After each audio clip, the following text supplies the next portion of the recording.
ರಾಜಧಾನಿ ಬೆಂಗಳೂರಿನಲ್ಲಿ ಆಟೋ ಗ್ಯಾಸ್ನ ಅಭಾವ ದಿನ ದಿನಕ್ಕೂ ಕೂಡ ಬಿಗಡಾಯಿಸ್ತಾ ಇದೆ ಪರಿಸ್ಥಿತಿ. ನಾವು ಹೇಳ್ತಾ ಇದ್ದೀವಿ ಕೇಳಿ.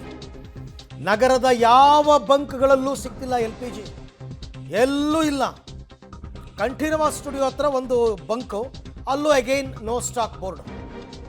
ಆದರೆ ಬಂಕ್ ಬಳಿ ಸಾಲುಗಟ್ಟಿ ನಿಂತಿವೆ ಆಟೋಗಳು.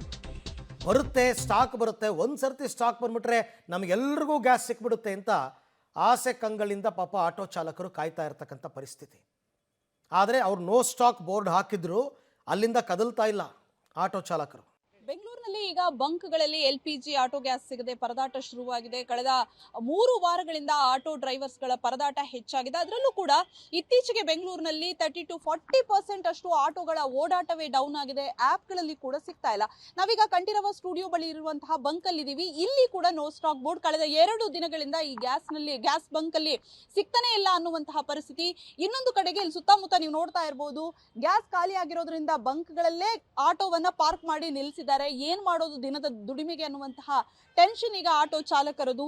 ಇನ್ನೊಂದು ಕಡೆಗೆ ಸರ್ಕಾರ ಹೇಳ್ತಾ ಇದೆ ಎಲ್ಲಾ ಕಡೆ ಕೂಡ LPG ಪೂರೈಕೆ ಗ್ಯಾಸ್ಗಳಿಗೆ ಏನ್ ಬಂಕ್ಗಳಿಗೆ ಆಗ್ತಾ ಇತ್ತು ಅದು ಯಥಾಸ್ಥಿತಿಯಲ್ಲಿದೆ ಅಂತ ಹೇಳ್ತಾ ಇದೆ. ಬಟ್ ವಾಸ್ತವ ಪರಿಸ್ಥಿತಿ ಮಾತ್ರ ತುಂಬಾ ಮಟ್ಟಿಗೆ, ಅಂದ್ರೆ ಆಟೋ ಚಾಲಕರ ಎಷ್ಟು ಮಟ್ಟಿಗೆ ಹೊಡೆತ ತಿಂತಾ ಇದ್ದಾರೆ ಅಂದ್ರೆ ಅವರ ದಿನಗೂಲಿಯನ್ನ ನಂಬ್ಕೊಂಡು ಬದುಕಿರೋರು. ಬಟ್ ಇವಾಗ ಆಟೋ ಚಾಲನೆ ಮಾಡೋದೇ ಕಷ್ಟ ಆಗಿದೆ. ಇನ್ನೊಂದು ಕಡೆ ಆಪ್ಗಳಲ್ಲಿ ಆಟೋ ಸಿಗ್ತಾ ಇಲ್ಲ, ಗ್ರಾಹಕರ ಪರದಾಟ ಕೂಡ ಹೆಚ್ಚಾಗ್ತಾ ಇದೆ. ಮಾತಾಡ್ಸೋಣ ಆಟೋ ಚಾಲಕರನ್ನ ಏನ್ ಹೇಳ್ತಾರೆ ಅಂತ.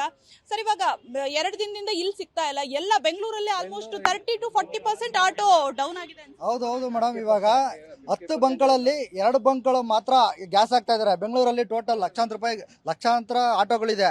ಒಂದು ಬಂಕಲ್ಲಿ 1,000 ಆಟೋ ಇರುತ್ತೆ. ಕಡಿಮೆ ಅಂದ್ರೂ 800ರಿಂದ 1000 ಆಟೋಗಳು ಇರುತ್ತೆ. ನಾವು ಲೈನಲ್ಲಿ ನಿಂತ್ಕೊಂಡು 4 ಅವರ್ ಲೈನಲ್ಲಿ ಹೋಗಿ ನಾವು ಗ್ಯಾಸ್ ಫಿಲ್ ಮಾಡೋ ಟೈಮಿಗೆ ಗ್ಯಾಸ್ ಖಾಲಿ ಆಗಿದೆ ಅಂತ ನೋ ಸ್ಟಾಕ್ ಅಂತ ಬೋಲ್ಡ್ ಹಾಕ್ತಾರೆ. ಅವಾಗ ನಾವು ದುಡಿಮೆನೂ ಮಾಡೋಂಗಿರಲ್ಲ, ಗ್ಯಾಸು ಇರಲ್ಲ.